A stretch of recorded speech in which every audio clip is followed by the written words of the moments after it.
إن الحمد لله نحمده ونصلي على رسوله الكريم أما بعد أعوذ بالله من الشيطان الرجيم بسم الله الرحمن الرحيم সবাই দোয়া পড়ব রব্ব ইশরাহ লি সাদরি ويسر لي أمري واحلل عقدة من لساني يفقه قولي اللهم فقهنا في الدين وعلمنا التأويل اللهم اجعلنا منهم الذين آمنوا وعملوا الصالحات وتواصوا بالحق وتواصوا بالصبر أعوذ بكلمة الله التامات من شر ما خلق بسم الله الذي لا يضر مع اسمه شيء في الأرض ولا في السماء وهو لله আমরা শুরু করছি আমাদের আজকের সাপ্তাহিক তালিমি বৈঠক।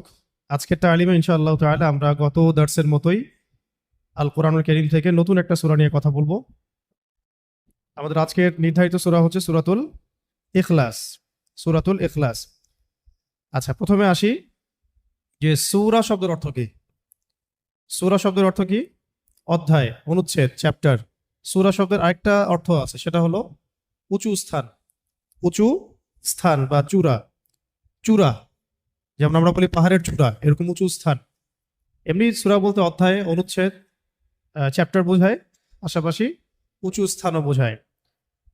তো সূরাতুল ইখলাস, যেটা অন্যান্য সূরাগুলোর ক্ষেত্রে আপনারা খেয়াল করবেন যে সূরার নাম ওই সূরার মধ্যে নির্ধারিত কোনো শব্দের মধ্যেই আছে। যেমন সূরা ফালাক, কুল আউযু বিরাব্বিল ফালাক, এখানে ফালাক শব্দ মজুদ আছে। কুল আউযু বিরাব্বিন নাস, সূরার নাম সূরা নাস। এরকমই সূরাতুল বাকারা, সূরা বাকারার মধ্যে বাকারা শব্দ আছে কি নাই? আলে ইমরানের মধ্যে আলে ইমরান শব্দ আছে না? সূরা ইখলাসের মধ্যে ইখলাস শব্দ নাই। সূরা ইখলাসের মধ্যে ইখলাস শব্দ নাই। এই জন্য ইখলাস শব্দটা আলাদা করে শিখতে হবে। ইখলাস শব্দের অর্থ হচ্ছে একনিষ্ঠতা। ইখলাস শব্দের অর্থ একনিষ্ঠতা। প্রথমে একটা কিসসা বললাম, ওখানেও তো একটু ইশারা পাওয়া গেছে। ইখলাস শব্দের অর্থ হচ্ছে একনিষ্ঠতা, একাগ্রতা। আরো ভালো বাংলা কি হতে পারে? নিরঙ্কুশ বা কি হতে পারে? নির্ভেজাল। হ্যাঁ, আন্তরিকতাও হতে পারে।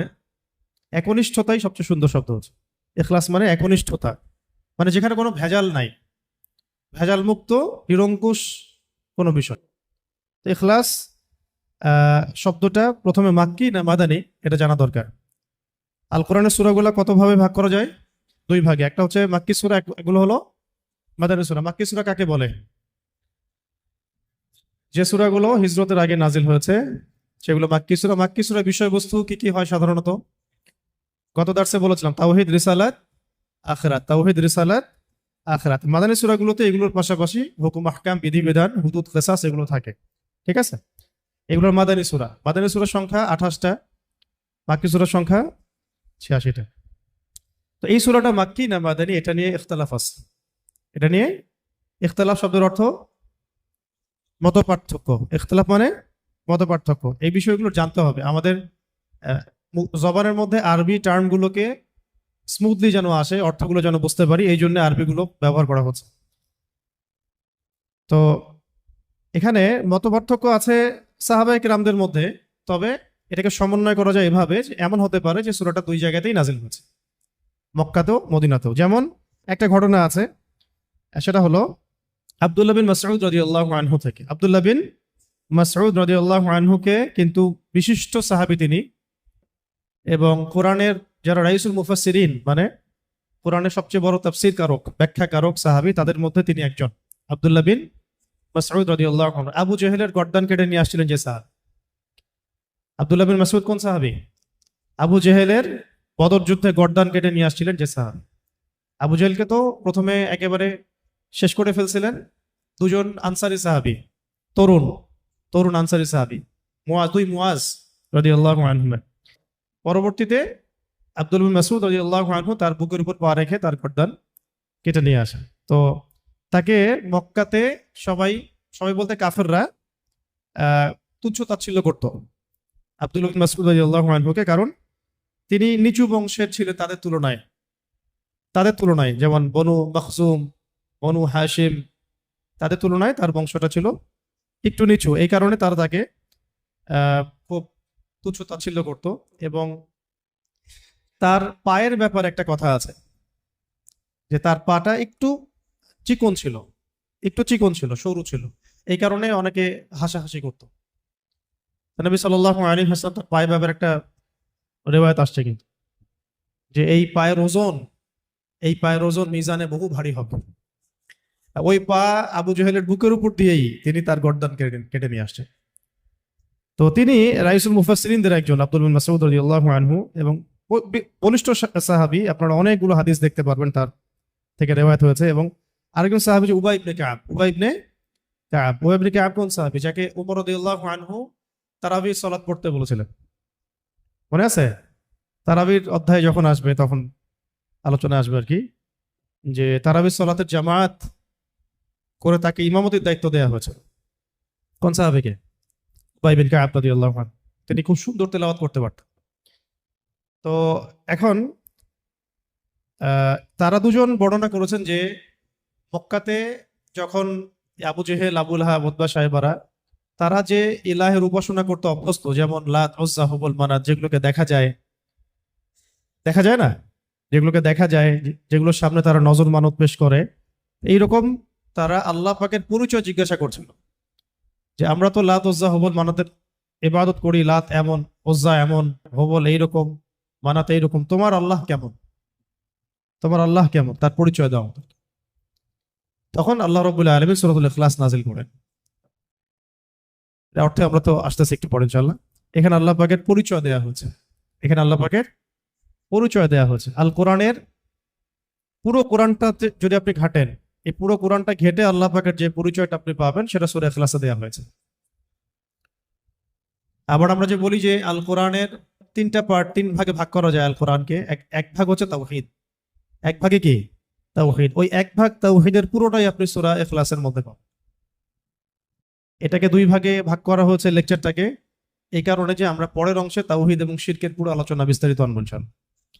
আচ্ছা, এরপরে আসেন, এই দুজন সাহাবী রিওয়ায়াত করেছেন যে এটা মাক্কি সূরা, এটা মাক্কি সূরা। মক্কায় আবু জেহেল, আবু লাহাবরা এইভাবে যখন তর্ক করছিল, আল্লাহ রাব্বুল আলামিন এইভাবে সূরা ইখলাস নাযিল করেন। আরেকজন সাহাবী আব্দুল্লাহ ইবনে আব্বাস রাদিয়াল্লাহু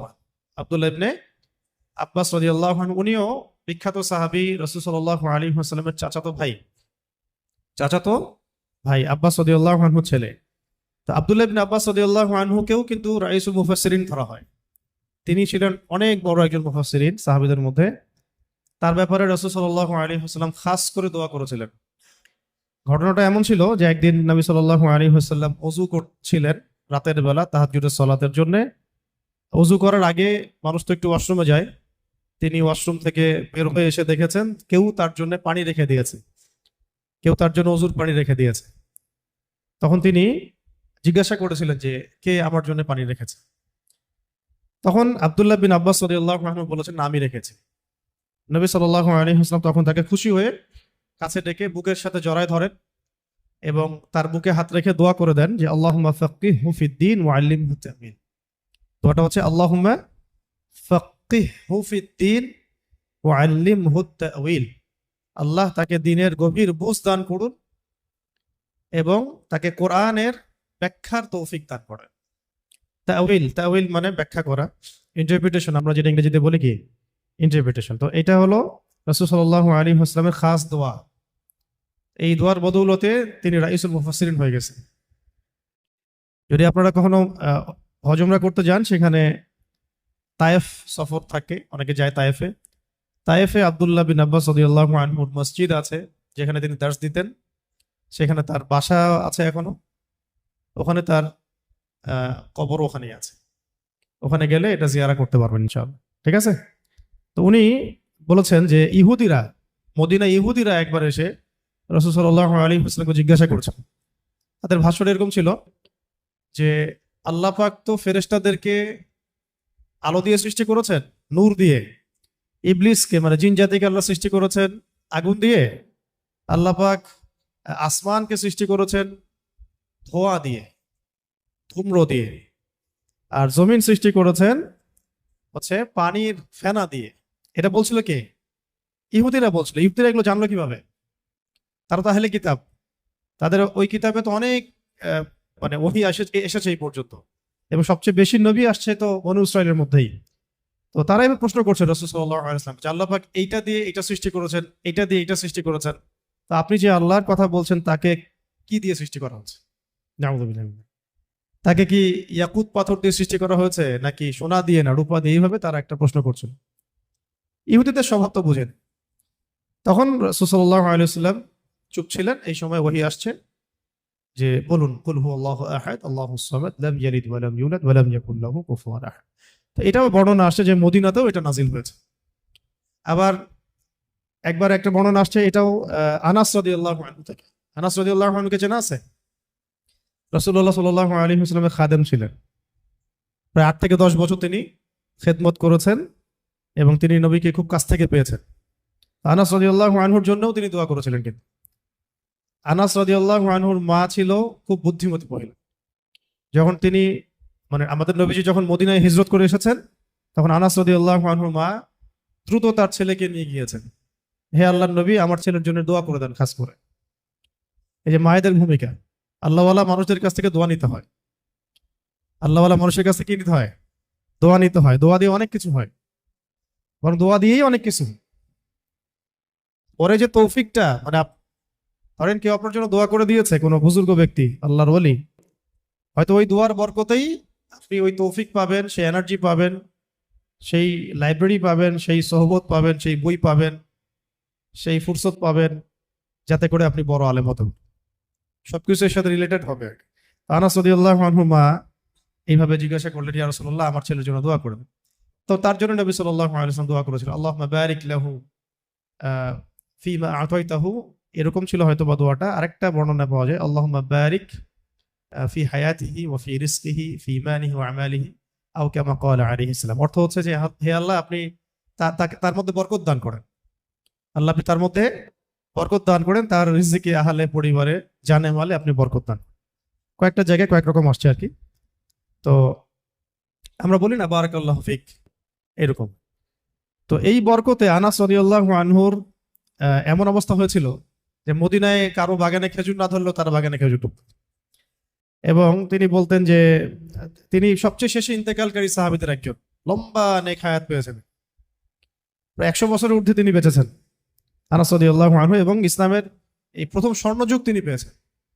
প্রথম স্বর্ণযুগ মানে আবু বকর সিদ্দিকের জামানা। রাসূলুল্লাহর জামানা তো পেয়েছেনই, আবু বকর সিদ্দিকের জামানা, উমর ইবনে খাত্তাবের জামানা, উসমান রাদিয়াল্লাহু আনহুর জামানা, আলী ইবনে আবি তালেবের জামানা, এই জামানাগুলো তিনি পেয়েছেন। কত সৌভাগ্যের বিষয়। তো এখানে একটা বর্ণনা আছে, ওইটাও বলে দেই আপনাদেরকে। এখানে প্রাসঙ্গিক একটা হাদিসও আছে। নবী সাল্লাল্লাহু আলাইহি ওয়াসাল্লাম একটা জায়গায় সাহাবীরা প্রশ্ন করছিলেন যে ইয়া রাসূলুল্লাহ, সবচেয়ে সৌভাগ্যবান ব্যক্তি কারা? সবচেয়ে সৌভাগ্যবান ব্যক্তি কাদেরকে ধরা হতে পারে? অনেক জায়গায় অনেক বর্ণনা আসছে, তবে একটা বর্ণনা আমি বলছি এখানে। যে এক জায়গায় নবী সাল্লাল্লাহু আলাইহি ওয়াসাল্লাম ইশারা দিয়েছেন, ইরশাদ করেছেন যে সবচেয়ে সৌভাগ্যবান তারা যাদের জন্য নেক হায়াতকে লম্বা করা হয়েছে, নেক আমলকে বৃদ্ধি করা হয়েছে। চমৎকার উত্তরটা, যাদের জন্য নেক হায়াতকে লম্বা করা হয়েছে, নেক আমলকে বৃদ্ধি করা হয়েছে। হাদিসে আসছে এভাবে, লিমান তালা উমরুহু ওয়া হাসুনা আমালুহু, লিমান তালা উমরুহু ওয়া হাসুনা আমালুহু। তো এটা থেকে চাইলে আপনারা বা আমরা দোয়াও করতে পারি। মানে আরবি জানলে এগুলো থেকে তো আপনি দোয়া বের করে ফেলতে পারবেন। এই হাদিসটা পড়ে আপনি দোয়া করলেন যে হে আল্লাহ, আমাকেও তাদের অন্তর্ভুক্ত করেন যাদের নেক হায়াতকে লম্বা করা হয়েছে, নেক আমলকে বৃদ্ধি করা হয়েছে। তো এটাকে এখন আরবি দিয়ে আপনি বললেই দোয়া হয়ে গেল, বা বাংলায়ও বলতে পারেন যদি আরবি না জানেন। তো আরবিটা হবে এরকম, আল্লাহুম্মা ইজআলনি মিনহুম, আল্লাহুম্মা ইজআলনি মিনহুম লিমান তালা উমরুহু ওয়া হাসুনা আমালুহু। ঠিক আছে, এটা আরবি শিখাই দিলাম। আল্লাহুম্মা ইজআলনি মিনহুম লিমান তালা উমরুহু ওয়া হাসুনা আমালুহু। এই দোয়াটাও আপনারা প্র্যাকটিস করতে পারেন, চাইলে আমল করতে পারেন। তো আনাস রাদিয়াল্লাহু আনহু বলছেন, খায়বারের ইহুদিরা এরকম প্রশ্ন করেছিল। আবার নাজরান থেকে কিছু নাসারা আসছিল, নাজরান থেকে কিছু নাসারা আসে। নাজরান একটা জায়গা ছিল, খুব বিখ্যাত একটা জায়গা। কিন্তু নাজরানের খ্রিস্টানদের সম্পর্কে সূরা আলী ইমরানেও আয়াত আছে, মুবাহালার আয়াতগুলো পড়বেন। তো এখানে তারা এসে জানতে চাইছে যে আল্লাহ রাব্বুল আলামিন কিসের তৈরি। নাউযুবিল্লাহি মিন যালিক। তো তো তখন এই উত্তরে সূরা ইখলাস নাজিল হয়েছে। অনেকগুলো বর্ণনা আসছে যে সূরা ইখলাস মক্কাতেও নাজিল হয়েছে, মদিনাতেও নাজিল হয়েছে, আবার এমন হতে পারে যে উভয় ক্ষেত্রেই আল্লাহ পাক নাজিল করেছেন, এমনও হতে পারে। এখানে ইখতিলাফটা মানে মৌলিক বিষয় না, মূল বিষয় হচ্ছে কোন প্রেক্ষাপটে নাজিল হয়েছে। যখন কাফেররা আল্লাহর পরিচয় জিজ্ঞাসা করেছে, মূল কারণটা কি? যখন কাফেররা আল্লাহর পরিচয় জিজ্ঞাসা করেছে, তাহলে ওখানে ওই সময় কাফের ছিল কারা কারা? এক মুশরিকরা, যারা মূর্তি পূজা করতো। ওয়ার্ল্ডের সাথে মিলাবেন এখনো কিন্তু ওয়ার্ল্ড ওই রকমই কাফের আছে। এক ধরনের কাফের ছিল ওই সময় আবু জাহেল, আবুল আহাবরা, যারা মূর্তি পূজারী, মুশরিক। এদেরকে কি বলে? মুশরিকিন। এরা ছিল মুশরিক। এক প্রকার কাফের ছিল যারা ছিল প্রকৃতি পূজারী, গাছপালা, চন্দ্র সূর্য এগুলো উপাসনা করত, এরাও মুশরিক। আর এক প্রকার ছিল আহলে কিতাবদের মধ্যে ইহুদিরা, যারা উযায়ের আলাইহিস সালামকে আল্লাহর পুত্র মনে করত। সূরা তাওবার মধ্যে আয়াত আছে না, ওয়াকালাতিল ইয়াহুদু উযাইরুন ইবনুল্লাহ ওয়াকালাতিন নাসারাল মাসীহ ইবনুল্লাহ। সূরা তাওবার মধ্যে দেখবেন তো আল্লাহ পাক উভয়কে ধ্বংস হোক বলেছে, কাতালাহুমুল্লাহ, আল্লাহ এদেরকে ধ্বংস করুন। এখন তো ইহুদিরা এভাবে উযায়ের আলাইহিস সালামকে আল্লাহর পুত্র সাব্যস্ত করত এবং ফেরেশতাদেরকে আল্লাহর কন্যা মনে করত। ঠিক আছে। আবার ঈসা আলাইহিস সালামকে আল্লাহর পুত্র মনে করত খ্রিস্টানরা, নাসারারা। খ্রিস্টানরা ঈসা আলাইহিস সালামকে আল্লাহ পাকের পুত্র মনে করত। আরেক প্রকার কাফের ছিল আরবের মধ্যে, এদেরকে বলতো মাজুস। কি বলা হতো? মাজুস। মাজুস মানে হচ্ছে অগ্নি পূজারী। মাজুস মানে অগ্নি পূজারী। তাহলে কয় শ্রেণীর কাফের পেলেন? এক তো পুরো মুশরিক, মূর্তি পূজারী। এই ওয়ার্ল্ডে আছে, আমাদের রাষ্ট্রেও আছে, প্রতিবেশীতেও আছে। ঠিক আছে না? 2 নম্বর হচ্ছে প্রকৃতি পূজারী। প্রকৃতি পূজারীও কিন্তু আমাদের সমাজে আছে। এক প্রকার ছিল কাফের ওই সময় নাস্তিকও ছিল, এই দলিলটা সূরা মুমিনুনের মধ্যে আছে। এক প্রকার নাস্তিক ওই সময় ছিল। আমরা তো মনে করি যে নাস্তিকতাটা আসছে মনে হয় এই মডার্ন যুগেই, আসলে এমন না বিষয়টা। এক প্রকার কাফের ছিল ওই সময়ও, যারা বলতো যে ইন হিয়া ইল্লা হায়াতুনা দুনিয়া নামুতু ওয়া নাহইয়া ওয়া মা নাহনু বিমাবউসিন। সূরা মুমিনুন পড়তে গেলে এটা পাবে। তারা বলতো যে এই দুনিয়ায় আমাদের জন্য সবকিছু, আমরা কখনো পুনরুত্থিত হব না, এখানেই আমরা বাঁচি, এখানেই মরি। তারা কোনো ঈশ্বরে বিশ্বাস করতো না, আমরা আল্লাহ বিশ্বাস করতো না। এটা নাস্তিকতা তো এখন ওয়ার্ল্ডে আছে। এক প্রকার ছিল ইহুদি কাফের, যারা বিশ্বাস করতো উযায়ের আলাইহিস সালাম আল্লাহ পাকের পুত্র, নাউযুবিল্লাহ। ফেরেশতাদেরকে তারা আল্লাহর কন্যা মনে করতো, নাউযুবিল্লাহ। হ্যাঁ। আর খ্রিস্টানরা মনে করতো যে ঈসা আলাইহিস সালাম আল্লাহ পাকের পুত্র। তো এই কনসেপ্টগুলো তৎকালীন সময় ছিল, এখনো এই ওয়ার্ল্ডে তারা এইভাবেই আছে। এই জন্য এদেরকে বলা হয় মাকতুব এবং দাল্লিন। এই জন্য সূরা ফাতিহা আমরা পড়ি যে গায়রিল মাকতুবি আলাইহিম ওয়ালাদ দাল্লিন। আল্লাহ মাকতুবদের অন্তর্ভুক্ত করো না আমাদেরকে, মানে ইহুদিদের অন্তর্ভুক্ত করো না, ওয়াদ-দাল্লিন এবং নাসারাদের অন্তর্ভুক্ত করো না। এই জন্য ইব্রাহিম আলাইহিস সালাম সম্পর্কে কথা আসলে দেখবেন এই তিনটাই মেনশন করা হয়। মা কানা ইব্রাহিমু ইয়াহুদিয়্যান ওয়ালা নাসরানিয়্যা ওয়ালাকিন কানা হানিফান মুসলিমা, ওয়ালাকিন কানা হানিফান মুসলিমা। আরেকটা সূরা আছে ওয়ামা কানা মিনাল মুশরিকিন। তাহলে ইব্রাহিম আলাইহিস সালাম ইহুদি ছিল না, নাসারা ছিলেন না, এবং তিনি মূর্তি পূজারীও মুশরিকও ছিলেন না, তিনি ছিলেন একনিষ্ঠ মুসলিম। এই কারণে আকীদা পরিষ্কার করে ফেলতে হবে আর কি। এই ওয়ার্ল্ডের মধ্যে শুধুমাত্র মুসলিমরাই আল্লাহ রাব্বুল আলামিনকে এক সাব্যস্ত করে, আহাদ সাব্যস্ত করে, আহাদ, এবং তাকে মুসলিমরাই শুধু আস-সামাদ সাব্যস্ত করে। এবং আমরাই বিশ্বাস করি তিনি কাউকে জন্ম দেন নাই, লাম ইয়ালিদ ওয়া লাম ইউলাদ, এবং আমরাই বিশ্বাস করি ওয়া লাম ইয়াকুল লাহু কুফুয়ান আহাদ, তার সমতুল্য আর কিছু নাই। তো এটা কিন্তু অন্য কোনো ধর্মের মধ্যে এই কনসেপ্ট নাই, কিন্তু না হিন্দু ধর্মে আছে, না খ্রিস্টান ধর্মে, না বৌদ্ধ ধর্মে, না মাজুস অগ্নি পূজারীদের মধ্যে। তো মাজুস কারা ছিল? পারস্যের মানুষরা মাজুস ছিল। এখনকার ইরাক, ইরানের কন্টিনেন্টে ছিল পারস্যের মানুষরা, ওই সময় ওদেরকে মাজুস বলা হতো। এখনো এই মাজুসি এই ধর্ম সরাসরি না থাকলেও মুসলিমদের মধ্যে কিন্তু এই সমস্যাগুলো আবার আসছে। দেখবেন কোনো কালচারাল কোনো প্রোগ্রাম হইলে মোমবাতি প্রজ্বলন হয়, সেদিনও দেখলাম অনলাইনে আমরা মোমবাতি প্রজ্বলন করে গান গাওয়া হচ্ছে। মোমবাতি প্রজ্বলন করে গান গাওয়া, আগুনকে সম্মান করে, এগুলো মাজুসদের কাজ।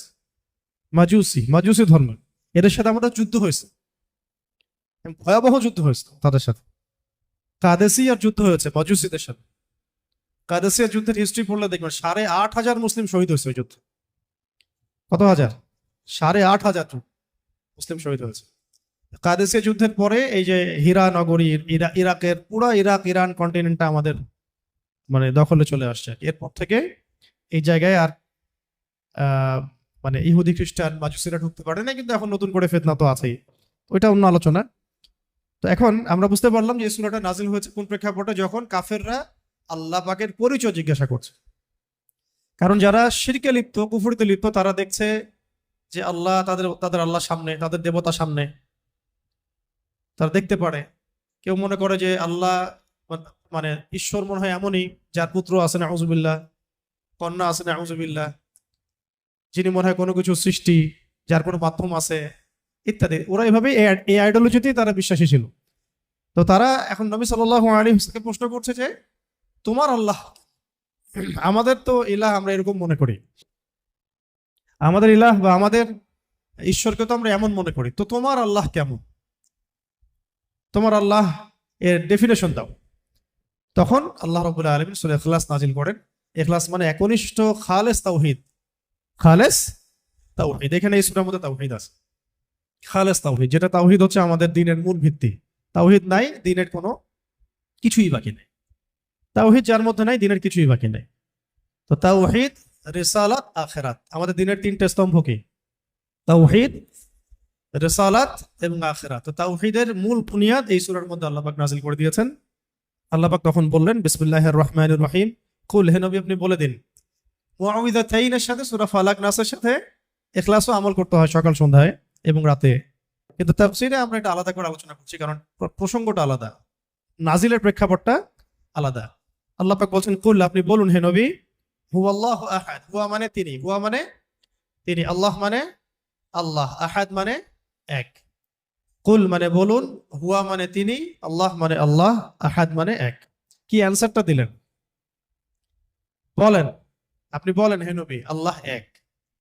তোমরা যে এতগুলা দেব দেবীর উপাসনা করো, এটা আল্লাহ না। তোমরা যে এরপরে আসতেছে এই আল্লাহ এক বলে সমস্ত বহুত্ববাদীদের ভিত্তি ভেঙে দেওয়া হয়, তাই না? যত বহুত্ববাদী আছে সব ভিত্তি এক শব্দে শেষ করে দেওয়া। বলুন আল্লাহ যিনি হবেন তাকে এক হতে হবে। আর এই সূরা নাজিলের আগে, এই সূরা নাজিলের আগে মক্কা একটা ঘটনা ঘটেছিল। সেটা হচ্ছে বেলাল রাদিয়াল্লাহু আনহুকে প্রচন্ড নির্যাতন করা হচ্ছিল, বিকজ তিনি ইসলাম কবুল করেছিলেন। হ্যাঁ, বেলাল হাবশী রাদিয়াল্লাহু আনহু, যার পায়ের আওয়াজ নবী সাল্লাল্লাহু আলাইহি ওয়াসাল্লাম শুনতেন জান্নাতে গেলে। তা আমরা এটা বলছিলাম আজকে এক জায়গায় আলোচনায়, যে নেতা এমন হতে হবে যিনি তার কর্মীদের বা তার অনুসারীদের পায়ের আওয়াজ পর্যন্ত চিনে। আর আমরা এখন অনলাইনে ফ্যান ফলোয়ার্সদেরকে মনে করি যে তারা আমার সাথে একটা রেভলিউশনে গেলে আমার সাথে থাকবে। ফ্যান ফলোয়ার্স দিয়ে রেভলিউশন হয় না, বিপ্লব হয় না। নিবেদিত প্রাণ একনিষ্ঠ মানুষ লাগবে পাশে, আশেপাশে, যাদেরকে আমি চিনি, যাদেরকে আমি দেখেছি, যাদের পায়ের আওয়াজও আমি চিনি। নবী সাল্লাল্লাহু আলাইহি ওয়াসাল্লাম যাদেরকে নিয়ে সমাজ বিপ্লব করেছেন, তারা দারুল আরকামে গড়ে উঠেছেন। প্রতিদিন দেখা হতো, সাক্ষাৎ হতো, পাঁচ ওয়াক্ত নামাজে দেখা হতো, তাই না? একে অপরকে জানতেন, বুঝতেন, চিনতেন। আর আমরা এখন ভার্চুয়াল একটা মানে জগৎকে আমাদের অনেক কিছু মনে করি। তো এখানে একটা বিষয় মাথায় দিয়ে দিই আপনাদেরকে, যদি সমাজ বিপ্লবের ফিকির থাকে তাহলে আমাদেরকে কাছাকাছি আসতে হবে, কাছাকাছি আসতে হবে, মানে কাছাকাছি জামাবদ্ধ থাকতে হবে, একে অপরের সাথে কমিউনিকেশন থাকতে হবে, দেখা সাক্ষাৎ থাকতে হবে, উঠা বসা থাকবে, চলাফেরা থাকবে। এইরকম আমাদের সাপোর্ট করতে পারে অনেক মানুষ, বিদেশ থেকেও অনেকে সাপোর্ট করতে পারে, দেশে ভালো কিছু হচ্ছে, হতে পারে না? কিন্তু আপনি যে অভ্যুত্থান, বিপ্লব যেগুলো বলছেন শব্দগুলো, বা দিন প্রতিষ্ঠা, আল্লাহর দিন, আল্লাহর জমিন, আল্লাহর দিন কায়েম, এগুলোর জন্য একনিষ্ঠ মানুষ দরকার আশেপাশে, একটা পুরো মানে একটা চেইন অফ কমান্ড দরকার, এক কথা। এটা ছাড়া ভার্চুয়ালি হয় না এগুলো। যাই হোক, ওটা ভিন্ন প্রসঙ্গ। আমরা এখন এটা বলছিলাম যে বেলাল রাদিয়াল্লাহু আনহুর পায়ের আওয়াজও নবীজি চিনতেন। তিনি কিন্তু যখন তাকে দেখানো হচ্ছে তখন কিন্তু তিনি তাকে দেখেন নাই যে বেলাল রাদিয়াল্লাহু আনহু সামনে হাঁটতেছেন, তার পায়ের খসখস আওয়াজ শুনছেন। ওর কোনো বর্ণনা আসে খরম যে পড়তাম না আমরা আগে, খটখট খট করে শব্দ হতো, এই আওয়াজ তিনি পাচ্ছিলেন। তো এই আওয়াজ যে বেলাল রাদিয়াল্লাহু আনহুর, তিনি কিভাবে বুঝলেন? তার মানে দুনিয়াতে যখন বেলাল রাদিয়াল্লাহু আনহু তার আশেপাশে চলছেন, তার আওয়াজ তো তিনি শুনতে পাচ্ছেন। দেখছেন এবং আল্লাহ পাক তাকে জানিয়ে দিচ্ছেন এটা বেলাল রাদিয়াল্লাহু আনহুর মর্তবা মাকাম। তো এর আগে একদিন বলেছিলাম না, তিনি অজু করতেন, অজু করে 2 রাকাত নামাজ পড়তেন। যখন অজু ভেঙে যাইতেন, যখন অজু ভেঙে যাইতো তখন নতুন করে অজু করতেন এবং 2 রাকাত তাহিয়াতুল ওযুর নামাজ পড়তেন। এই জন্য বেলাল রাদিয়াল্লাহু আনহুকে এইরকম জান্নাতে মাকাম দেওয়া হয়েছে। এটা একটা খাস আমল আর কি, শুধু এই জন্যই না, তার তো তাওহীদ, রিসালাত, আখিরাত, দ্বীন ইসলামের বিষয়গুলো, দাওয়াত, জিহাদ সব তো আছেই। এটা খাস খুসুসি আমল, আমরা বলি না সবার কিছু খুসুসি আমল থাকে, এটা একটা খুসুসি আমল ছিল বেলাল রাদিয়াল্লাহু আনহু। তো বেলাল রাদিয়াল্লাহু আনহুকে উমাইয়া বিন খালাফ, কি নাম, উমাইয়া বিন খালাফ মারাত্মক অত্যাচার করেছে। মারাত্মক মানে এটা তো আসলে বললে বোঝানো যাবে না। মানে একটা মানুষকে মারতে মারতে রাস্তা দিয়ে নিয়ে যাওয়া, গলার মধ্যে রশি টেনে ছেঁচড়ানো, পাথর দিয়ে চাপা দেয়া, বালুর মধ্যে শুইয়ে রাখা। যারা আরবে গিয়েছেন বা যাওয়া আসা করেন তারা ওখানকার গরম সম্পর্কে জানেন, কিছুটা ধারণা আছে। ওই রকম গরমের মধ্যে মরুভূমিতে একজন মানুষকে শুইয়ে রাখা আর উপরে পাথর চাপা দেয়া কত কঠিন বিষয়। বেলাল রাদিয়াল্লাহু আনহুকে বলা হচ্ছিল যে তুমি ধর্ম ত্যাগ করতে হবে না, খালি খালি বলো যে লাতের কসম, উজ্জার কসম, খালি এতটুকু বল, তোমার আল্লাহকে গালিও দেওয়া লাগবে না, তুমি খালি বলো লাতের কসম, উজ্জার কসম। আর তিনি বারবার বলছিলেন আহাদুন আহাদ, আহাদুন আহাদ। যত মারা হচ্ছে তত বলছেন আল্লাহ এক, আল্লাহ এক, আহাদুন আহাদ। এরপরে সূরা নাজিল হয়ে গেল কাফেরদের প্রশ্নের প্রেক্ষাপটে, বলো আল্লাহ এক, কুল হুয়াল্লাহু আহাদ। এটার সাথে বেলাল রাদিয়াল্লাহু আনহুর একটা এই আহাদ শব্দটা আল্লাহ পাকের কাছে এতই কবুল হয়ে গেছে যে আল্লাহ পাক নিজের পরিচয় দিচ্ছেন প্রথম, বলো আল্লাহ এক। তো এই এক শব্দ দিয়ে, আহাদ শব্দ দিয়ে সমস্ত মুশরিকদের, যত দ্বৈতবাদী আছে, বহুত্ববাদী আছে, তাদের সবার ভিত্তিটা ভেঙে দেওয়া হচ্ছে। যে একজন সত্তা আল্লাহ হতে পারবে না যদি সে এক না হয়। এখন আপনি হিসাব করে দেখেন যে হিন্দুত্ববাদী যারা বাংলাদেশে, তাদের দেবতা কি একজন? অসংখ্য দেবতা। তারপর যারা বহুত্ববাদী, তাদেরকে দেবতা একজন।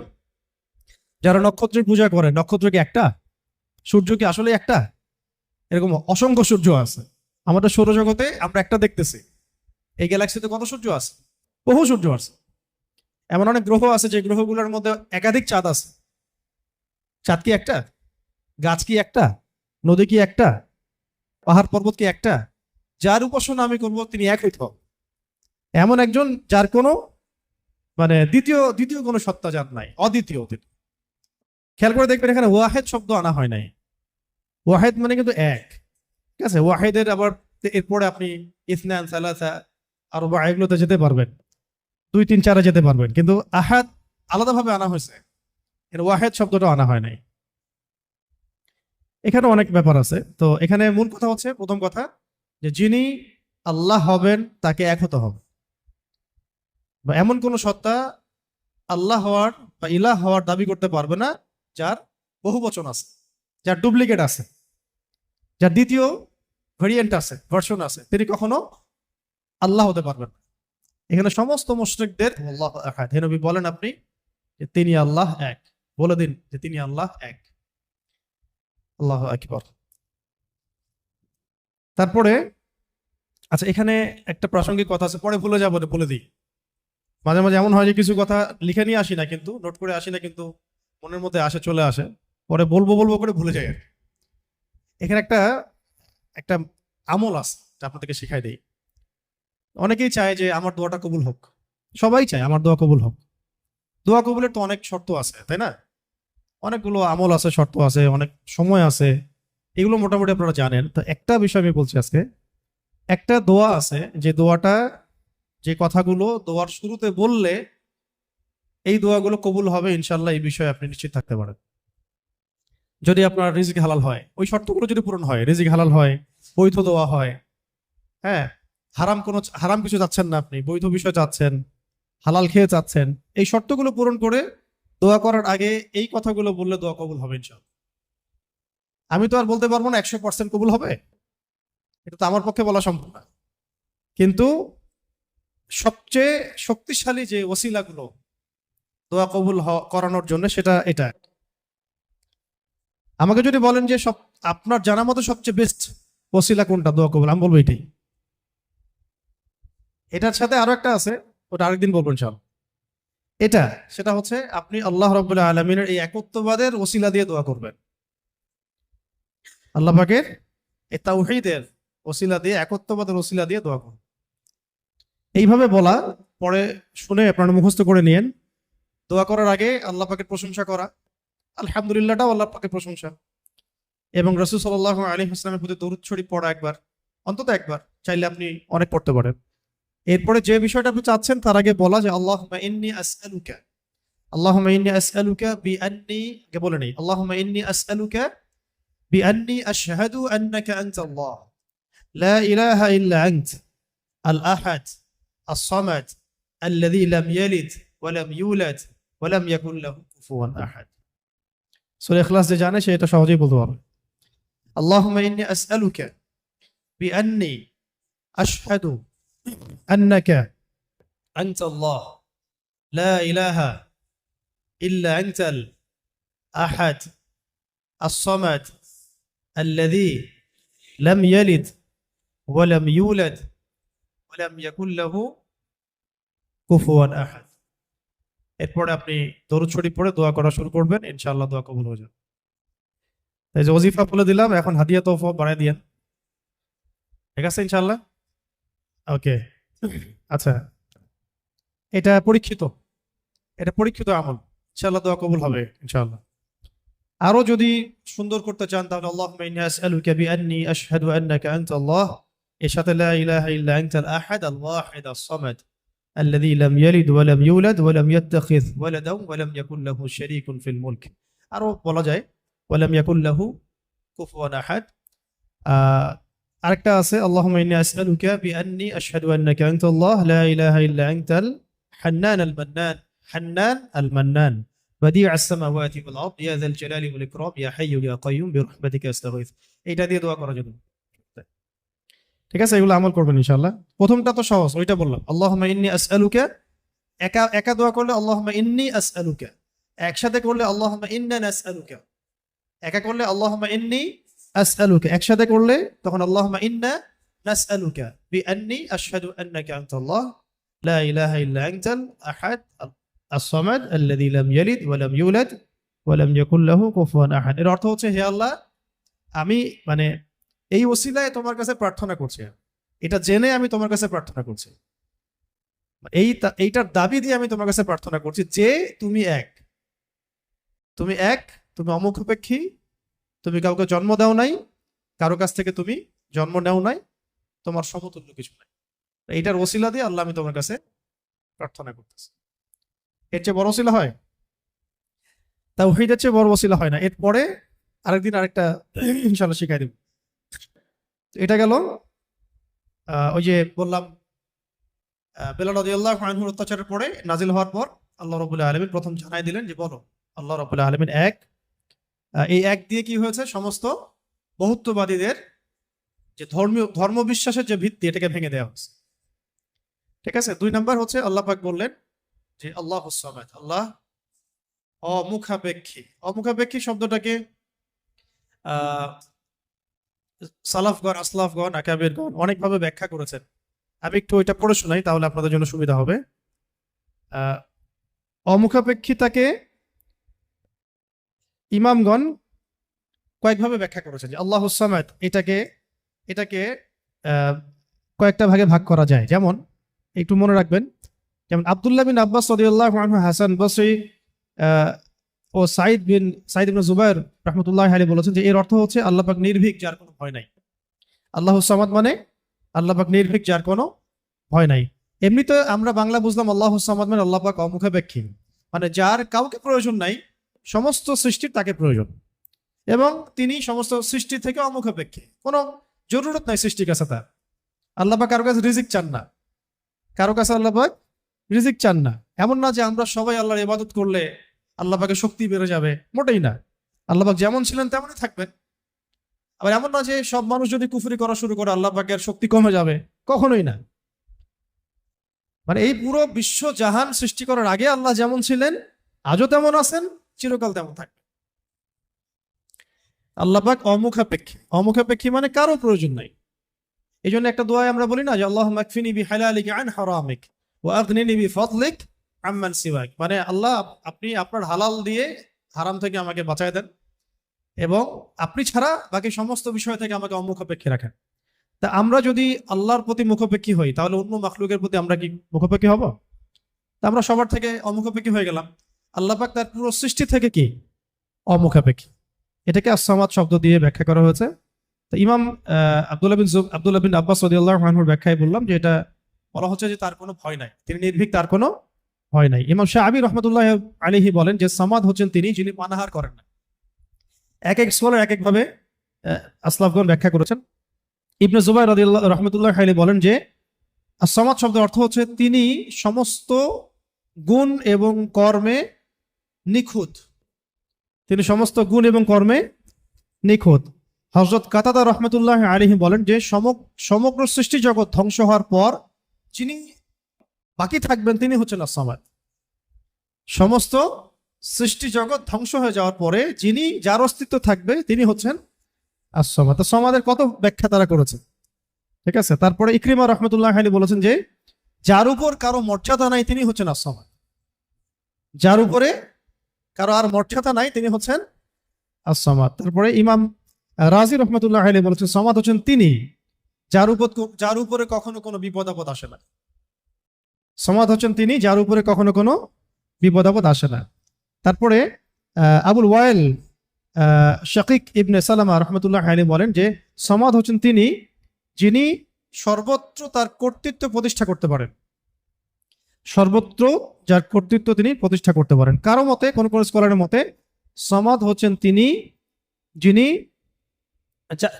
সামাদ হচ্ছেন তিনি যার কাছে সমস্ত মাখলুককে প্রয়োজন পেশ করতে হয়, যার কাছে সমস্ত মাখলুককে প্রয়োজন পেশ করতে হয়। আর আরেকজন স্কলার তিনি বলেছেন সামাদ হচ্ছেন তিনি যিনি সমস্ত দোষ ত্রুটি থেকে মুক্ত, সমস্ত দোষ ত্রুটি থেকে মুক্ত। এগুলো আরো বিস্তারিত আপনারা পাবেন তাফসীরে জালালাইনের মধ্যে আছে, ঠিক আছে।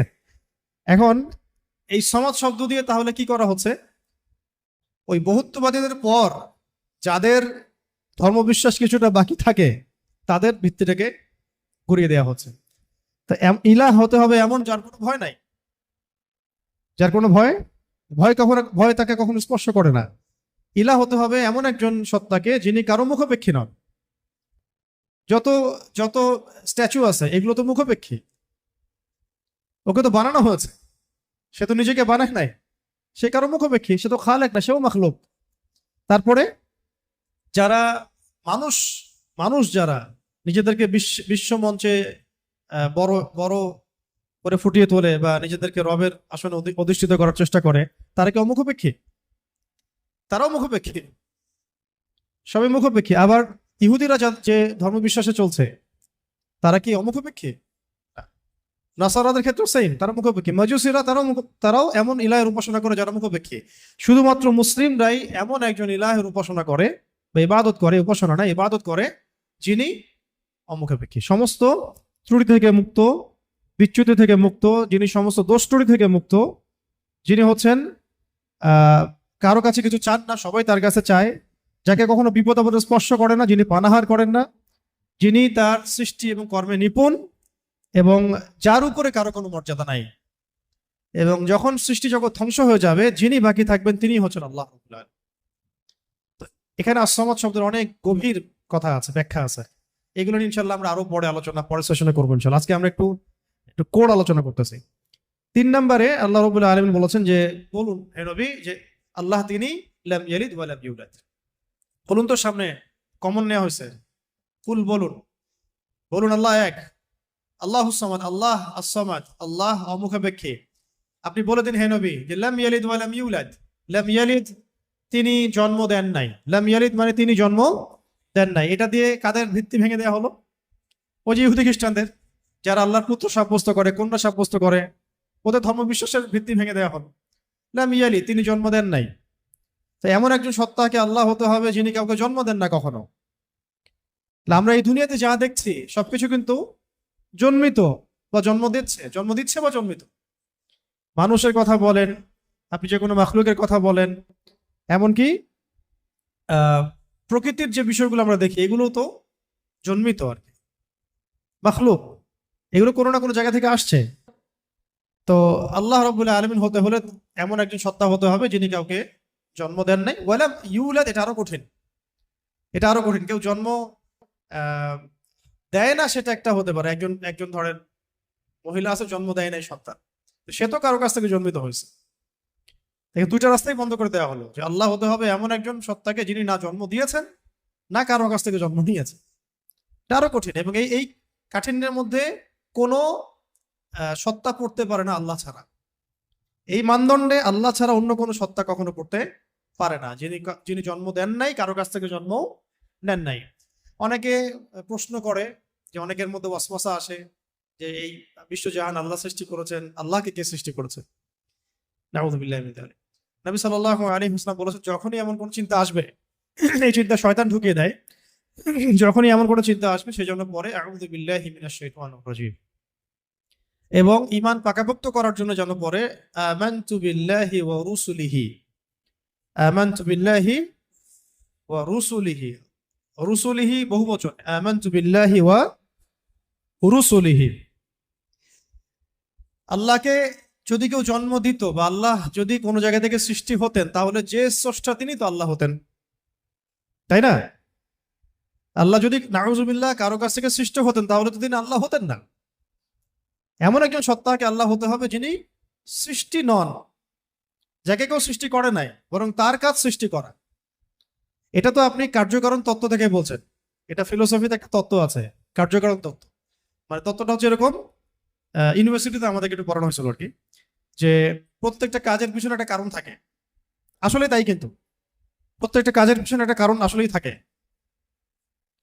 শয়তানির পিছনেও কোনো না কোনো কারণ তো আছে, কেন শয়তানি করতেছে এটা কারণ তো আছে। প্রত্যেকটা কাজের পিছনে একটা কারণ থাকে, এই তত্ত্বটাকে তারা বলতো কার্যকারণ তত্ত্ব আর কি। তো এই তত্ত্ব থেকে তারা এই প্রশ্নটা উত্থাপন করেছে যে তাহলে আল্লাহকে কে সৃষ্টি করেছে? ঠিক আছে, এখানে এই তত্ত্বটা নিজেই তার দোষে ত্রুটিযুক্ত আর কি। আল্লাহকে যদি কেউ সৃষ্টি করে তাহলে তো সে আল্লাহ হবে, তাকে কেউ সৃষ্টি করলে সে আল্লাহ হবে, তাকে কেউ সৃষ্টি করলে সে আল্লাহ হবে। এইভাবে আপনি কোথায় কি শেষ করবেন? যেখানে আপনার চিন্তার জগৎ শেষ হবে সেখান থেকে আল্লাহ রাব্বুল আলামিন শুরু হবেন সব। ব্যাপারটা এরকম। আল্লাহ রাব্বুল আলামিন কাউকে কাউকে জন্ম দেন নাই, কারো কাছ থেকে জন্ম নেন নাই, সহজ কথা। আর এখান থেকে ইহুদি এবং খ্রিস্টানদের যে ধর্মভিত্তি, এটাকে একেবারে ভেঙে দেওয়া হচ্ছে। ওয়াকালাতিল ইয়াহুদ উযাইরুন ইবনুল্লাহ ওয়াকালাতিন নাসারা আল মাসীহ ইবনুল্লাহ, এটাকে ভেঙে দেওয়া হচ্ছে। এবং তারা যে বলতো যে তিন খোদায় যে তারা বিশ্বাস করতো, ট্রিনিটি, এটাকেও ভেঙে দেওয়া হয়েছে। ঠিক আছে, আবার মুশরিকদের ভিত্তিটা আগেই ভেঙে দেওয়া হয়েছে। এরপরেও যারা বাকি ছিল ওদেরকে আসসামাদ দিয়ে ভেঙে দেওয়া হয়েছে। তার সবশেষ ওয়ালাম ইয়াকুল্লাহু কুফুয়ান আহাদ, ওয়ালাম ইয়াকুল্লাহু কুফুয়ান আহাদ। এটা এত কঠিন যে এটা মানে উতরে যাওয়ার মতো আসলে ক্ষমতা আল্লাহ ছাড়া কারোরই নেই, এটা অসম্ভব। ওয়ালাম ইয়াকুল্লাহু কুফুয়ান আহাদ, ওয়া মানে এবং, ওয়া মানে এবং, ইয়াকুন মানে হয়, লাহু মানে তার জন্য, কুফুয়ান মানে সমকক্ষ বা সমতুল্য, আহাদুন মানে কেউই। এখানে আহাদুন মানে আসলে কেউই, ওয়া মানে এবং, লাম ইয়াকুন, ওয়ালাম ইয়াকুন এবং হয় না, লাম মানে না, লাম হচ্ছে অতীতকালে না বাচক বোঝায়, অতীতকালে না বাচক, এগুলো মনে রাখবেন। ওয়া মানে এবং, ওয়াবের দুটো অর্থ হয় আল কোরআনে, কখনো কখনো শপথ বা কসম অর্থে আসে, কখনো কখনো এবং অর্থে আসে। যেমন ওয়া তিন, তিন ফলের কসম, ওয়াল আসরি সময়ের কসম। আর এখানে ওয়া জবর মানে হচ্ছে এবং, ওয়া লাম, লাম হচ্ছে অতীতকালে না বাচক, অতীতকালে না বাচক। যেমন আমি কখনো বলিনি, আমি করিনি, আমি যাইনি, এগুলো বোঝাতে লাম শব্দ প্রয়োগ করা হয়। ঠিক আছে, ওয়ালাম ইয়াকুন, ইয়াকুন মানে হয়, লাম ইয়াকুন মানে হয় না, ওয়ালাম ইয়াকুন এবং হয় না, এবং হয় না, লাহু মানে তার জন্য, লাহু মানে তার জন্য বলতে এখানে আল্লাহর দিকে নিসবত করা হচ্ছে। ওয়ালাম ইয়াকুন লাহু, তার জন্য হয় না, কি হয় না? কুফুয়ান, মানে কুফু মানে কি? সমতুল্য, সমকক্ষ। অনেকে বলেন না বিয়ের ক্ষেত্রে কুফু দেখতে হয়, সমতুল্য, সমকক্ষ, সামঞ্জস্যতা। আহাদ কেউই, মানে তার সমতুল্য সমকক্ষ কেউ নাই, তার সমতুল্য সমকক্ষ কেউ নাই। এটা হচ্ছে আরো কঠিন, কারণ একজন ধরেন আহাদ উতরে আসলো, সমাদে গিয়ে শেষ হয়ে গেল। কেউ হয়তো বলছে লাম ইয়ালিদ ওয়া লাম ইউলাদ, এটা এটাতে এটাকে কোনোভাবে ব্যাখ্যা করছে, ধরেন কোনোভাবে উল্টাপাল্টা ব্যাখ্যা করছে, কিন্তু শেষে গিয়ে এসে কিন্তু আর আর পারবে না। ওয়ালাম ইয়াকুল্লাহু কুফুয়ান আহাদ, তার সমতুল্য কিছুই নাই। ধরেন আপনি বললেন যে এই মূর্তিটা নাউজুবিল্লাহ একটা দেবতা, কেউ বললো হয় কোনো মুশরিক, তার এই মূর্তি একটা না, এই মূর্তি আরো অনেক আছে, সামঞ্জস্য আছে। কেউ যদি বলে এই নক্ষত্রটা তার ইলাহ, নাউজুবিল্লাহ, এই নক্ষত্র একটা না, তার সামঞ্জস্য আরো আছে, সিমিলারিটিস আছে। ঠিক আছে, কেউ বললো যে অমুক নবীর সন্তান আল্লাহর পুত্র, নাউজুবিল্লাহ, এই নবীর সন্তান একজন না, আরো বহু নবী আছে তাদের সন্তান হয়েছে। এইরকমই ওয়ালাম ইয়াকুল্লাহু কুফুয়ান আহাদ হচ্ছে এমন একজন সত্তাকে আল্লাহ হতে হবে যার সাদৃশ্য কিছু নাই। লাইসা লাইসা কামিথলিহি শাই, তার সমতুল্য, তার মতো কিছু নাই। অনেকে আল্লাহ পাকের এই যে হাত, আল্লাহ পাকের চেহারা, আল্লাহর হাসি, আল্লাহর ক্রোধ, এগুলোকে ব্যাখ্যা করতে গিয়ে আকীদার ক্ষেত্রে এমন এমন কিছু ব্যাখ্যা করেছে যেখানে আল্লাহ পাককে মাখলুকের সাথে সাদৃশ্য করে দেওয়া হয়েছে, এবং তারা আবার বলছে এটাই নাকি আহলুস সুন্নাহ ওয়াল জামাআর আকীদা। এটা একটা বাজে বিষয়, এটা একটা বাজে কথা। আল্লাহ রাব্বুল আলামিনের জাত এবং সিফত সম্পর্কে আমরা ইনশাআল্লাহ আরেকদিন বিস্তারিত কথা বলবো। ঠিক আছে, এতটুকু বলছি এখন যে আল্লাহ আল্লাহই, তার মতো কোনো কিছুই নাই। যেখানে আল্লাহ পাক বলেছেন তার চেহারা, এটা চেহারার অর্থ ইশারা কি সেটা আল্লাহ পাক জানেন। ওটা আমি যদি এখন মনে করতে যাই যে এটা এরকম চেহারা, চোখ নাক মুখ কানওয়ালা, তো এটা শিরক হয়ে যাবে। তো আল্লাহ পাক কোনো মাখলুকের সাদৃশ্য না, ওয়ালাম ইয়াকুল্লাহু কুফুয়ান আহাদ, লাইসা কামিথলিহি শাই, তার মতো আর কিছু নাই। ঠিক আছে, তো আল্লাহকে কোনোভাবেই এরকম কোনো ব্যাখ্যার মধ্যে আনা যাবে না। যেমন অনেকে বলেন না যে আল্লাহ পাক কোথায় আছে। তো এখন আপনি প্রশ্ন করলেন যে আল্লাহ রাব্বুল আলামিন কোথায় আছে, কেউ বলছে আরশের উপরে আছে, আরশের। তো আল্লাহ পাকের ক্ষেত্রে এমন দিক সাব্যস্ত করা যাবে না, উপরে নিচে ডানে বামে, এভাবে না। এটা ইস্তাওয়ার অর্থ কি, সেটা আল্লাহ পাক যেভাবে বলেছেন ওইটুকুতে চুপ থাকা আর কি, ব্যাখ্যা করতে না যাওয়া। এমনকি আল্লাহ পাক আর রহমান আর রহিম, এটাকে এইভাবে ব্যাখ্যা করা যাবে না যে কেমন রহমান, আমাদের মতো রহমান, আমাদের মতো দয়াময় কি? আল্লাহর দয়া আল্লাহর মতো, আল্লাহ পাকের দয়া আল্লাহর মতো, আল্লাহর ক্রোধ আল্লাহর মতো, আল্লাহর মানে কারো প্রতি সন্তুষ্ট হওয়া তার মতো, তার নিজের জাত এবং সিফতের মতো, আমাদের কোনো মাখলুকের মতো না। আবার আল্লাহ পাকের দিকে কোনো দিকও সাব্যস্ত করা যাবে না যে আল্লাহ উপরের দিকে, নিচের দিকে, ডানের দিকে, বামের দিকে। এইগুলো মানে খুব সূক্ষ্ম বিষয় আকীদার, এবং এই আকীদার এই বিষয়গুলো সমাজের মধ্যে অনলাইনের মাধ্যমে এত ফিতনা সৃষ্টি হয়ে গেছে যেগুলো আসলে অনেক সময় জেনারেল ভাইরা এখানে মধ্যে ডুবে যাচ্ছে না। তো আল্লাহ পাকের ব্যাপারটাকে খুব সেন্সিটিভলি বুঝতে হবে এবং সূক্ষ্মতার সাথে বড় বড় উলামায়ে কেরামদের কিতাবগুলো পড়ে তাদের কাছ থেকে ব্যাখ্যা জেনে নেবেন। এবং যেটা বুঝবেন না পড়তে গিয়ে, যদি আপনি আকীদার বইগুলো আসলেই পড়তে পারেন, তাহলে যেটা বুঝবেন না সেটা অবশ্যই বড় আলেমকে জিজ্ঞাসা করতে হবে। হ্যাঁ, আরশের কথা দিয়ে অনেকে বলেছেন উপরে, এই সমাসীন শব্দটা মানে হচ্ছে আসীন হওয়া।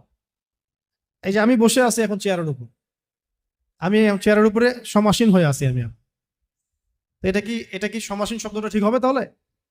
আল্লাহ পাক কি বসে আছেন? নাউজুবিল্লাহ। কোন হালতে আছেন আপনি জানেন? আমরা জানি। আল্লাহর হালতে আছে। আল্লাহ পাক যেভাবে থাকা দরকার তার শান মর্যাদা অনুযায়ী আল্লাহ পাক আছে। এই ব্যাপারগুলো খুব সূক্ষ্ম, কিন্তু এই জন্য আমি বলছি এটার আরেকটা দার্স লাগবে পরের ক্লাসে ইনশাল্লাহ।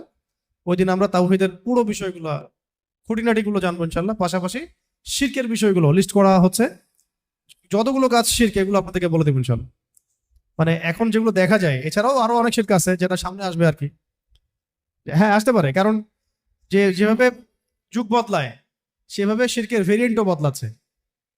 যেভাবে যুগ বদলাচ্ছে না, শিরকের ভেরিয়েন্টও বদলাচ্ছে, কিন্তু উসুলগুলো জানা থাকলে আমরা ভুল করবো না ইনশাল্লাহ। ঠিক আছে, তো আমরা এখানে সূরা ইখলাসের মূল কয়টা অর্থ জানলাম, সরল অনুবাদ। তাহলে অর্থ ধরলে পারবেন তো এখন থেকে ইনশাল্লাহ। কুল শব্দের অর্থ বলুন, কাকে বলতে বলা হচ্ছে? রাসূল সাল্লাল্লাহু আলাইহি ওয়াসাল্লামকে। কেন বলতে বলা হচ্ছে? কারণ কাফেররা জিজ্ঞাসা করেছে আল্লাহ কেমন, তোমার আল্লাহ কেমন, প্রকৃতি জিজ্ঞাসা করছে, আল্লাহ পাক সম্পর্কে জানতে চেয়েছে। আল্লাহ পাকের ডেফিনেশন কোন সূরা আছে? ইখলাস। এই সূরাকে বলা হয় তাওহীদের সূরা, একনিষ্ঠতা। ঠিক আছে, খালেস তাওহীদ। এবং কোরআনের যে তিনটা ভাগের কথা বললাম, 3 ভাগের 1 ভাগই হচ্ছে তাওহীদ। এই কারণে এই সূরাকে আল কোরআনের 3 ভাগের 1 ভাগ বলা। এখন বুঝতে পারছেন যে হাদিসে আসছে না যে এই সূরা ইখলাস হচ্ছে কোরআনের 1/3 সমান। 1/3 কেন? কারণ কোরআনের 3 ভাগের 1 ভাগ হচ্ছে তাওহীদ। এটা এভাবে আসে না কিন্তু যে 3 বার পড়লে 1 খতম হবে, এভাবে কিন্তু হাদিসে আসে নাই। এটা ব্যাখ্যা, ওলামায়ে কেরামদের আসলাফদের অনেকের ব্যাখ্যা যে 3 বার পড়লে হয়তো 1 খতমের নেকি হয়ে যাবে। ইনশাআল্লাহ হতেও পারে, আল্লাহ পাক দিতেই পারেন, আল্লাহ পাক দিলে আমার সমস্যা কি? তো এইভাবে হাদিসে আসে না যে 3 বার পড়লেই 1 খতমের নেকি হবে, এইভাবে হাদিসে আসে না। আসছে যে এই সূরা হচ্ছে কোরআনের 3 ভাগের 1 ভাগ, 1/3 সমান। 1/3 সমান, এটাও একটা ব্যাখ্যা যে কোরআনের 3 ভাগের 1 ভাগ জুড়ে তাওহীদ আছে। বাকি 1 ভাগ কি আছে? বাকি 1 ভাগ আছে না, বাকি 1 ভাগ আছে ইতিহাস, হিস্ট্রি, পূর্ববর্তী নবীদের অনেক ঘটনা, এগুলো আছে 1 ভাগ। ঠিক আছে? আর 1 ভাগ আছে আহকাম, হুকুম আহকাম, এগুলো করো এগুলো করো না, হ্যাঁ, দিক নির্দেশনা। আর এমনি আমরা বলছি আমাদের দিনের যে মূল 3টা ভিত্তি, সেটার মধ্যে একটা হচ্ছে তাওহীদ, একটা রিসালাত, একটা হলো আখিরাত। এখন আসেন শেষ করি, আমরা 10টা বেজে যাচ্ছে। এখন আর 2-1টা কথা বলে আমি শেষ করি যে আজকের মতো। যে আমরা জানলাম এই সূরা শানে নুজুল কি, অর্থগুলো কি। আচ্ছা, অর্থগুলো একবার রিপিট করে নেই। কুল মানে কি বলুন? হুয়া আল্লাহ, হুয়া মানে কি? তিনি, হুয়া মানে তিনি, এখানে আল্লাহকে সাব্যস্ত করেন, নিসবত করা হচ্ছে। আল্লাহ মানে আল্লাহ, আহাদ মানে এক। আচ্ছা, আল্লাহ শব্দটা কিন্তু নিজেই ইসমে আজম, আল্লাহ শব্দটা নিজেই কিন্তু ইসমে আজম। এটার সাথে প্রাসঙ্গিক বলে দিলাম, ওই দোয়াটা যদি করেন দোয়া করার আগে, তাহলে ইনশাআল্লাহ দোয়া কবুল হবে। কোনটা? আল্লাহুম্মা ইন্নী আসআলুকা বিআন্নী আশহাদু আন্নাকা আনতা আল্লাহ লা ইলাহা ইল্লা আনতাল আহাদুস সামাদুল লাযী লাম ইয়ালিদ ওয়া লাম ইউলাদ ওয়া লাম ইয়াকুল লাহু কুফুয়ান আহাদ। এটা একটা। তারপরে আল্লাহ পাক বলছেন, বলুন তিনি আল্লাহ এক, আল্লাহুস সামাদ, আল্লাহ পাক অমুখাপেক্ষী, লাম ইয়ালিদ তিনি কাউকে জন্ম দেন নাই, ওয়া লাম ইউলাদ তাকেও কেউ জন্ম দেয় নাই, এটা প্যাসিভ, এটা মাজহুল আর কি, আরবিতে বলে মাজহুল, প্যাসিভ। লাম ইয়ালিদ তিনি কাউকে জন্ম দেন নাই, ওয়া লাম ইউলাদ তাকেও কেউ জন্ম দেয় নাই। আর ওয়া লাম ইয়াকুল লাহু কুফুয়ান আহাদ, ওয়া মানে এবং, লাম শব্দ প্রয়োগ হয় কখন? অতীতকালে নাবাচক বোঝাতে। ইয়াকুন মানে হয়, ওয়া লাম ইয়াকুন মানে হয় না, এবং হয় না, লাহু মানে তার জন্য বা তার জন্য, কুফুয়ান মানে সমতুল্য বা সমকক্ষ, আহাদ মানে কেউই, তাহলে তার সমতুল্য বা তার সমকক্ষ কেউ নাই। আচ্ছা, আজকে আমরা যতটুকু জানলাম আর কি, একটা হলো সূরাতুল ইখলাসের নামকরণ, তারপরে এর অর্থগুলো, এটা মাক্কি সূরা না মাদানী সূরা, এর শানে নুজুল, এগুলো জানা হয়েছে, এবং সংক্ষিপ্ত শাব্দিক অনুবাদ জানা হয়েছে। বাকি এর আরো বেশ কিছু বিষয় আছে, যেমন এর মধ্যে তাওহীদ আছে, তাওহীদের প্রকরণগুলো, যেমন তাওহীদ রুবুবিয়্যাত, তাওহীদ উলুহিয়্যাত, তাওহীদ আসমা সিফাত, ইনশাআল্লাহ আমরা আগামী দার্সে জানবো। এবং তাওহীদের ফজিলত, তাওহীদ না থাকলে কি হবে, এবং তাওহীদের বিপরীত শিরক কাকে বলে, এবং এর ক্ষতিকর দিকগুলো কি কি, শিরকের কুফল এবং এর শাস্তি, এবং শিরকের প্রকারভেদ, যেমন আকীদার ক্ষেত্রে শিরক, আমলের ক্ষেত্রে শিরক, কথার ক্ষেত্রে শিরক, এবং গোপন শিরক বা রিয়া। এর সাথে আধুনিক বিশ্বে যে শিরকগুলো দেখা যায় সেগুলোর তালিকা। এই জিনিসগুলো ইনশাআল্লাহ আমরা আগামী দার্সে জানবো। এর সাথে ঈমান ভঙ্গের 10টা কারণ, ঈমান ভঙ্গের 10টা কারণ, এগুলো খুবই ভাইটাল। ইনশাআল্লাহ পরের দার্সে সবাই আসবেন, এটা আমরা আশা করতেছি। আর শেষ করার আগে শুধু আমি এই সূরার কয়েকটা ফজিলত বলে আমি শেষ করতেছি, এটা জানা দরকার আছে, তাহলে আমাদের আগ্রহ জন্মাবে। তো ফজিলতগুলো আপনারা মাসিক আল কাউসারও পাবেন, অনলাইনে মাসিক আল কাউসারও পাবেন। আমি কয়েকটা ফজিলত নোট করে আনছি আপনাদের একটু বলার জন্য। 1 নাম্বার, ঠিক আছে, একটু মনে রাখেন, ফজিলত জানলে কি হয়, ওইটার উপর আমল করার আগ্রহ হয়। এটা যখন পড়ছিলাম আমার নিজেরই মনে হচ্ছিল যে আহা, এত সহজ একটা আমল আমরা কেন করি না। এবং আপনাদের জন্য ফজিলত কালেক্ট করতে গিয়ে আমি একটা ফজিলত পেয়েছি আজকে, যেটা আমি আগে কখনোই জানতাম। তো কয়েকটা ফজিলত শুনি। হ্যাঁ, 1 নাম্বার, এক ব্যক্তি জনৈক সাহাবীকে দেখলেন, রেফারেন্স গুলো দেয়া আছে, এটা সহিহ বুখারী, আবু দাউদে আসছে, নাসাইতে আসছে।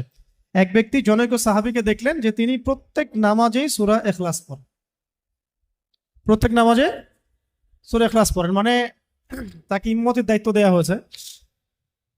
প্রত্যেকটা রাকাতে তিনি যখন সূরা ফাতিহা শেষ করেন, সূরা ইখলাস পড়েন, তারপরে অন্য কিরাত করেন।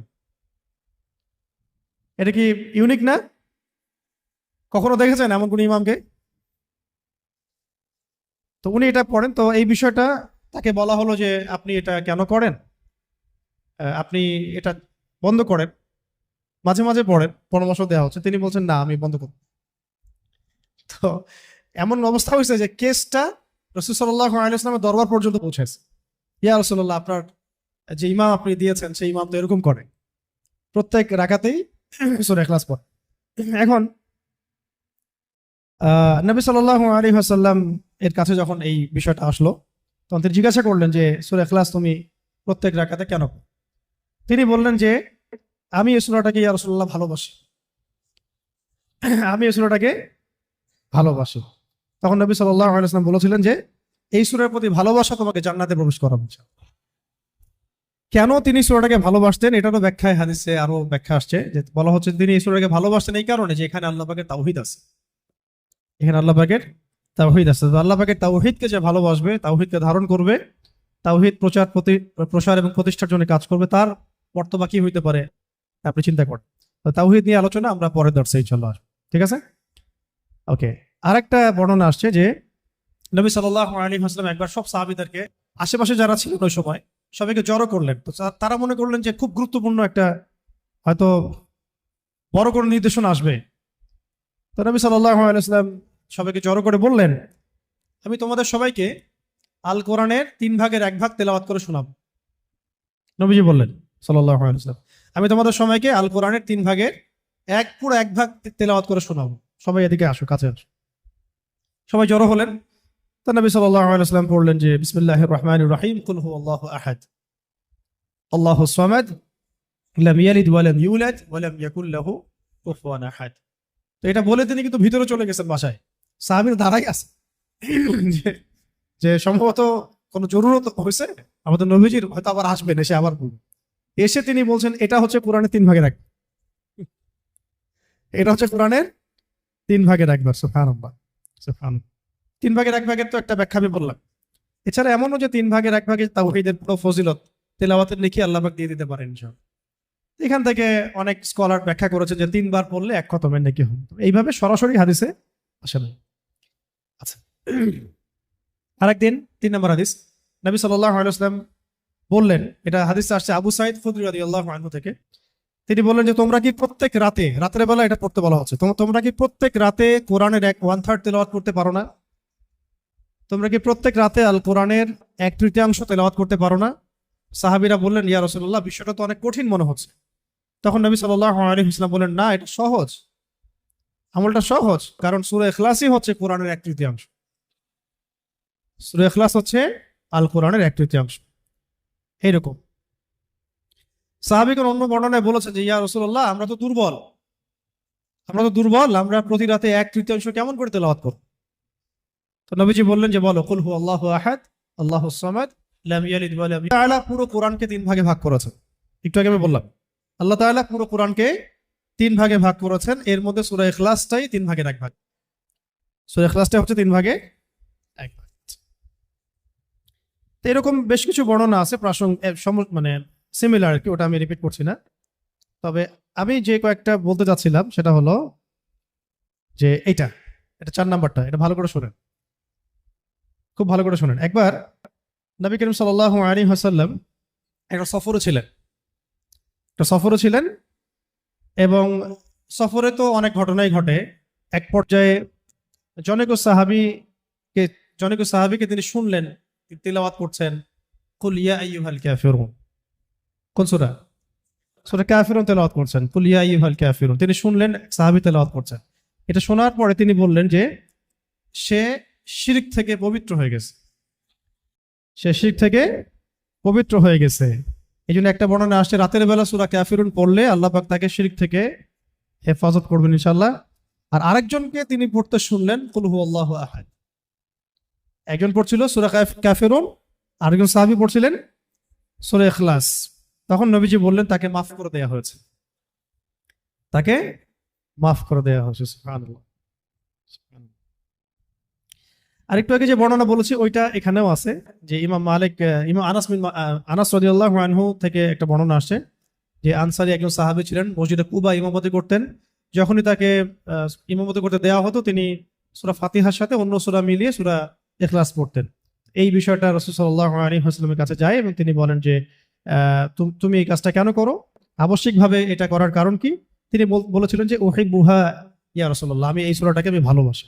তখন নবী সাল্লাল্লাহু আলাইহি ওয়াসাল্লাম বলেছিলেন যে এই সূরার প্রতি ভালোবাসা, যে হুব্বুকা ইয়াহা আদখালাকাল জান্নাহ, এই সূরার প্রতি যে ভালোবাসাটা, এই ভালোবাসাই তোমাকে জান্নাতে প্রবেশ করাবে ইনশাআল্লাহ। এটা একটা বর্ণনা আসছে। এরকম আরো সিমিলার বর্ণনা আছে। আরেকদিন আবু হুরায়রা রাদিয়াল্লাহু আনহু তিনি বলছেন যে আমি রাসূল সাল্লাল্লাহু আলাইহি ওয়াসাল্লামের কাছে বসেছিলাম, এমন সময় এক ব্যক্তি সূরা ইখলাস তেলাওয়াত করা শুরু করলো। তখন নবী সাল্লাল্লাহু আলাইহি ওয়াসাল্লাম বললেন যে ওয়াজাবাত, কি বললেন? ওয়াজাবাত, ওয়াজিব হয়ে গেছে। ওয়াজাবাত মানে ওয়াজিব হয়ে গেছে। ওয়াজাবাত মানে ওয়াজিব হয়ে গেছে। আমি জিজ্ঞাসা করলাম, ইয়া রাসূলুল্লাহ, কি ওয়াজিব হয়ে গেছে, কি ওয়াজিব হয়ে গেল? তিনি বললেন যে আল জান্নাহ, জান্নাত ওয়াজিব হয়ে গেছে।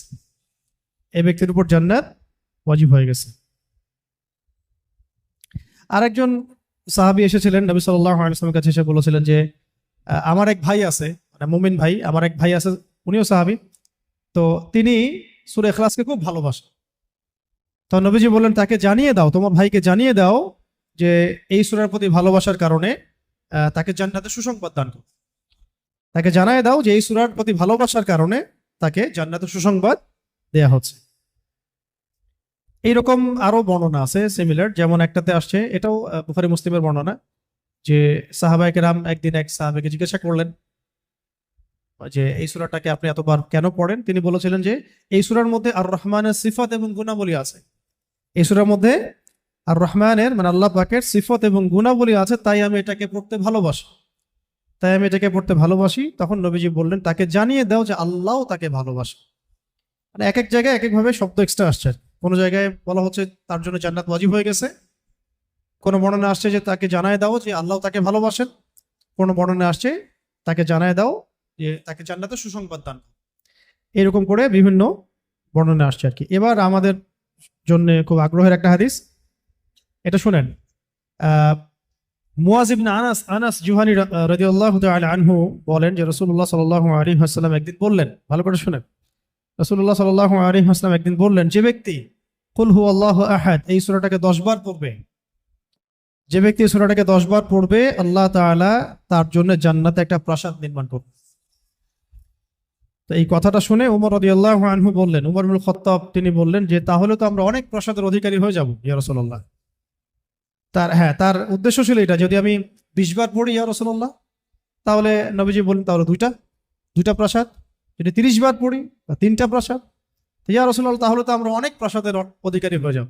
তখন নবীজি বললেন যে আল্লাহ তাআলার দান এর চেয়েও বেশি প্রশস্ত।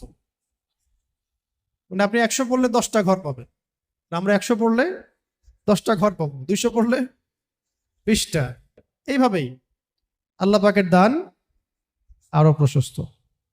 আর যে হাদিসটার কথা আমি বললাম, যেটা আমি আজকে আপনাদের জন্য এটা রেডি করতে গিয়ে জেনেছি আর কি, এটা আমার আগে জানা ছিল না। এটা জানার পরে আসলে আমাদের মনে হচ্ছে কেন এই আমলগুলো করি না। এত সময় দেখা যায় যে অনেক সময় অনলাইনে বসে থাকছি, তাই না?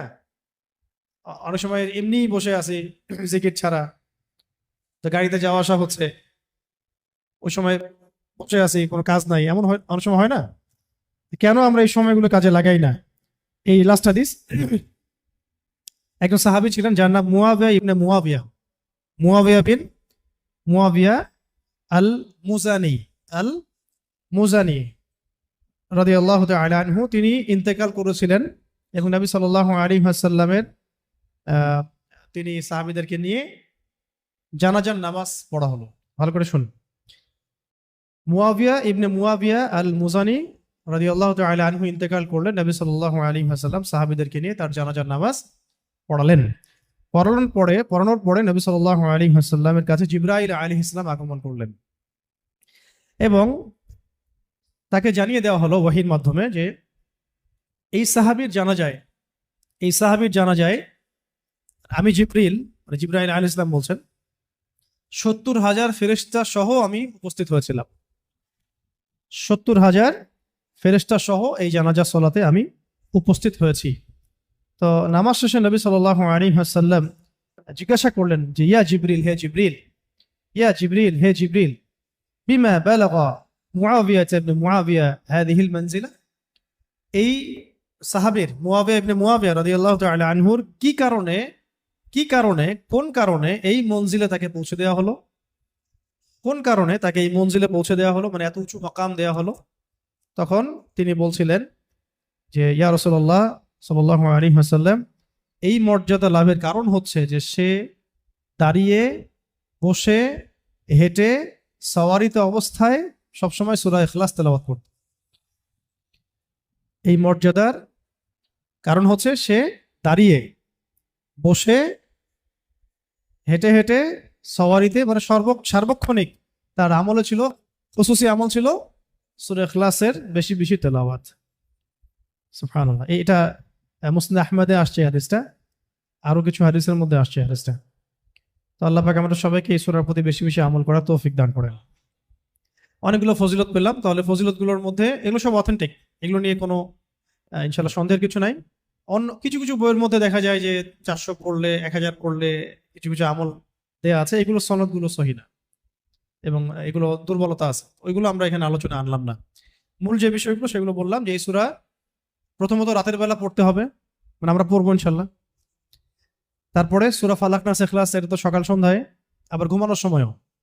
ঠিক আছে, এটা গেল 3টা আমল। আরেকটা হলো অন্তত পক্ষে 10 বার দিনে, 10 বার তো পড়াই যায়, নিজের উপর এটা কিন্তু আমল হিসেবে নিয়ে নেওয়া যায়। আমি 10 বার পড়বো সারাদিনে, হ্যাঁ, একটা অট্টালিকা 10 বার পড়লে একটা প্রাসাদ, জান্নাতে একটা প্রাসাদ। 20 বার পড়লে 2টা, 30 বার পড়লে 3টা। যত বেশি পড়বে তত বেশি। সবচেয়ে বড় কথা, এই সূরার মধ্যে আল্লাহ পাকের তাওহীদ আছে এবং এই তাওহীদকে যে ভালোবাসবে আল্লাহ তাকে ভালোবাসবেন। এই সূরাকে যে মহব্বত করবে আল্লাহ তাকে মহব্বত করবেন। এই সূরাকে যে ব্যক্তি তাওহীদের কারণে মহব্বত করে, আল্লাহ পাকের জাত এবং সিফাতের কারণে মহব্বত করে, আল্লাহ পাক তাকে জান্নাতে প্রবেশ করাবেন। তো এখানে সবচেয়ে মূল কথাটা হচ্ছে আল্লাহ পাকের তাওহীদ। এই তাওহীদ কি, তাওহীদ কত প্রকার, তাওহীদের প্রকারভেদগুলো কি কি, তাওহীদের বিপরীত কি, শিরক কত প্রকার, ঠিক আছে, কি কেন, এর ক্লাসিফিকেশনগুলো, এগুলো ইনশাআল্লাহ আমরা আগামী দার্সে জানবো। ঠিক আছে, আজকে এই পর্যন্ত থাক। আগামী দার্সে সবাইকে আসার আমন্ত্রণ জানাচ্ছি। আল্লাহ পাক আমাদের সবাইকে সূরাতুল ইখলাস বিশুদ্ধ করে তিলাওয়াতের, এর মর্ম বোঝার এবং এর উপর নিয়মিত আমল করার তৌফিক দান করেন। এবং সূরা ইখলাসের মধ্যে যে তাওহীদ আছে, এই তাওহীদটা নিজের জীবনে, আকীদায়, আমলে, নিজের আখলাকের মধ্যে প্রতিষ্ঠা করা এবং এই তাওহীদের ব্যাপক প্রচার প্রসার প্রতিষ্ঠায় নিজেদেরকে আত্মনিয়োগ করার তৌফিক আল্লাহ পাক আমাদেরকে দান করেন। ওয়া আখিরু দাওয়ানা আনিল হামদুলিল্লাহি রাব্বিল আলামিন। আমরা সবাই দোয়া পড়ব। সুবহানাকা আল্লাহুম্মা ওয়া বিহামদিক